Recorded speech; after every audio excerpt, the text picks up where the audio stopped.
को आगे बढ़ाना है। कहा है हंसा तू तो सबल का।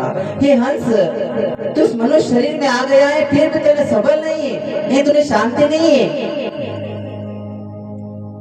तो तू कब शांति आएगी? जय हो। तेरे को कब शांति आएगी? जब आज ही तेरे को शांति नहीं है, इस मनुष्य शरीर मनुष्य खाने में तेरे को शांति नहीं है, तो कौन सी खाने में जाकर के तू शांति प्राप्त करेगा? यहाँ पे भी उछलता है, कूदता है बंदर की तरह। बंदर भी रुक जाता है, लेकिन ये इंसान ऐसा है कि ये कभी नहीं रुकता है।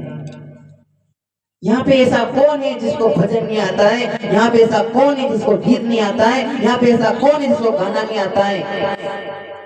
लेकिन सब अपने अपनी जगह बैठे हैं। कोई किसी से जिद नहीं करता है कि मैं भजन गाऊंगा। सब अपने अपनी सीटों पे बैठे हैं, जहाँ जहाँ रिजर्वेशन करवा रखा है वहां पर बैठा है, लेकिन कोई आकर के उठ नहीं रहा है कि मैं भजन गाऊं। क्यों? क्योंकि वो ये हमारे अंदर ये सोच होनी चाहिए, हमारे हृदय में ये सोच होना चाहिए कि जो आए हैं उनका सुन ले, क्योंकि उससे वो नया मिलेगा। अपना तो है ही अपने पास, पर लेकिन जो नए आए हैं, जो आए हैं उनका सुने, उनसे कुछ प्राप्त करे। लेकिन नहीं, ऐसा नहीं है। हर जगह जाओ, मैंने भी आगे भजन गाता, मैं भी गाऊंगा एक भजन दो भजन, ऐसा नहीं रखना चाहिए। हमें हर जगह जाओ, भागवत में जाओ, रामायण में जाओ, मायरा में चले जाओ, कहीं पर भी सुनने जाओ, लेकिन हमेशा अपने हृदय में ऐसे भान रखना चाहिए कि मैं सुनने आया हूँ। हमेशा श्रवण करने वाला बड़ा होता है, चौकी पर बैठने वाला चौकीदार होता है, लेकिन जमीन पे बैठता है वो जमींदार होता है। इसलिए बड़ा कौन हुआ है? जमींदार बड़ा होता है। इसलिए हमें हमेशा बड़ा रहना चाहिए, छोटे बन के नहीं रहना चाहिए। ऊपर बैठने के बाद छोटे बन जाते हैं, नीचे बैठने के बाद हम बड़ा रहते हैं। इसलिए बड़े ऊपर बैठने की उम्मीद नहीं रखना चाहिए कि मैंने कभी ऊपर बैठा को मौका मिलेगा। आपको मौका अवश्य मिलेगा, जब आपके प्रारब्ध के पुण्य कर्म उदय हो जाएंगे, जब आपको ऊपर बैठने का मौका मिलेगा। उसके पूर्व आप ऊपर बैठने कितनी भी हिम्मत करो, जबरदस्ती बैठ जाओगे, लेकिन आपके कर्म ऐसे वो कर्म आपको नीचे उठेल देगा। इसलिए कहा है हंसा तू तो सबल का। ये हंस, ये मनुष्य, तू इस मनुष्य खाने में आया है कि थोड़ी सबल खा ले, थोड़ी शांति को बरत ले, थोड़ी मन में संतुष्टि रख ले, थोड़े मन में सहनशीलता रख ले, थोड़े मन को कंट्रोल कर ले। और खून खानी भी नहीं कर पाएगा तू। यही खानी है कि इसमें तो मन को कंट्रोल कर लेगा, मन को शांत कर लेगा और अपने हृदय में परमात्मा सदगुरु को विराजमान कर लेंगे।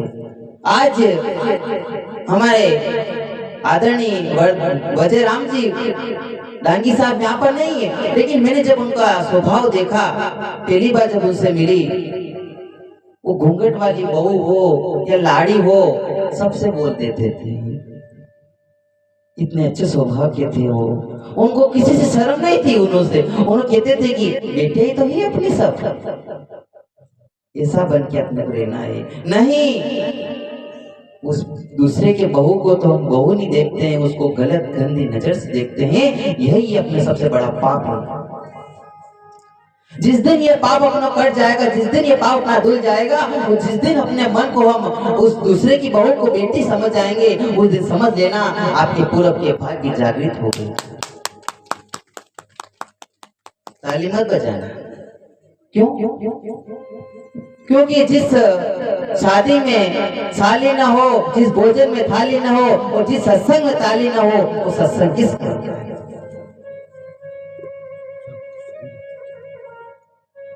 शादी हो रही है, दूल्हा आया है, दूल्हा के जूता चुराओ, पहले शादी नहीं देगा तो कोई काम की शादी शोभा नहीं देगा।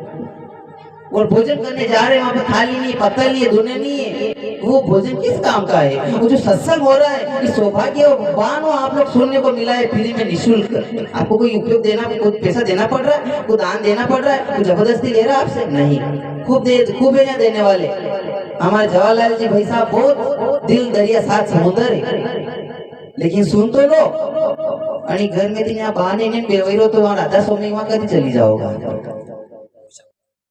इसलिए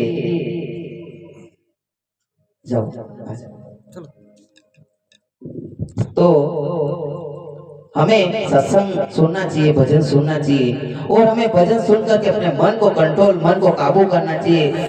हंसा तू तो सबल का हल्की अपनी चाल, जिस प्रकार से हंस बगुला की चाल में चलो। बगुला चलता है लेकिन वो क्या खाता है आपको पता होगा क्या खाता है बगुला? सब किसान लोग हैं यहाँ पे, कोई ऐसा नहीं है कि वो नौकरी वाला है कि शहर का लोग है कि कौन है, नहीं, सब यहाँ पे किसान लोग हैं। तो यानी हम लोग जानते हैं कि बगुला क्या खाता है और हंस क्या खाता है। हंस को किसी ने देखा नहीं देखा है, लेकिन बगुला को हम सब ने देखा है। हम बगुला की चाल नहीं चलना है, हम हंसा की चाल चलना है। हंसा तू तो सबल का, यानी इस मनुष्य शरीर में आने के बाद भी अपने मन को शांत कर ले, अपने मन को एकाग्र कर ले और अपने जीवन को, मनुष्य जीवन को कल्याण कर ले। बार बार ये मनुष्य जन्म नहीं मिलेगा। सदगुरु कबीर साहिब जी कहा है, मानुष तेरा गुण बड़ा और मांस ने आवेगा और हाड़ न होते आभरण तो जानी बाजनवा। क्या बात, यानी अपना शरीर वो है। आज यहाँ पे जानवरों की चमड़ी के तुम तपला है, यहाँ पे आर्गन है, यहाँ पे पेटी है, सब कुछ है, लेकिन अपने शरीर का कभी कहीं पर आपने चमड़ी का कभी कुछ देखा? अभी देखा कुछ कलाकारों के पास? नहीं, कुछ नहीं मिलेगा, क्योंकि ये मनुष्य शरीर है, इसमें सिर्फ एक ही चीज काम है, कहा ना, सद्गुण जो अपने अंदर भरा हुआ है, अवगुण वो अपने अंदर से निकालना है। अवगुण भरा गुरुजी कैसे तारोगे, मेरा अवगुण भरा शरीर गुरुजी कैसे तारोगे। यानी अपने शरीर में से अवगुणों का त्याग करना है और अवगुणों को त्याग करके सद्गुण को धारण करना है। और सद्गुण कब धारण होगा? जब हम इसी जाजन पर बैठेंगे, भजन पर बैठेंगे और अपना जीवन का कल्याण करेंगे। तो मैं कह रही थी, सकल हंसा तू तो सबल का हल्की अपनी चाल, रंग ते कुरंग देखिया। इस संसार में 12 प्रकार के तो हमने देखा है रंग है, लेकिन इंसान का रंग 12 नहीं है, 24 भी नहीं। इंसान के इतने रंग है कि इसका कोई गिनत नहीं, अगिनत रंग है इसकी। अलग अलग रंगों से लोगों को देखता है, अलग अलग रंगों से लोगों को पहचानता है, अलग अलग रंगों से लोगों के साथ रहता है और अलग अलग रंगों से लोगों के साथ व्यवहार करता है।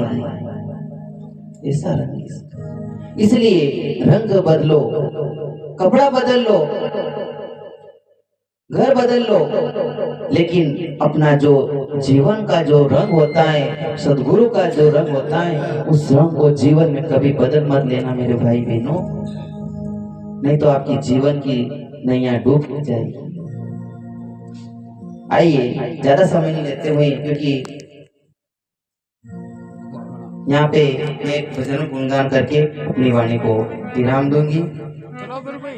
बोलिए सदगुरु देव की। आखिरी बार अब तो जय लगा लो। बोलिए सदगुरु देव की, जाने वाले हंसराज की, पुण्य आत्मा की। मुझे ही काम ईश्वर से जगत रूठे तो।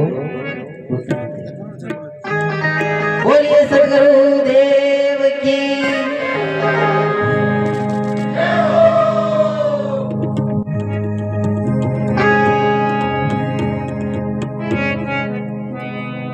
मुझे काम ईश्वर से जगत रूठे तो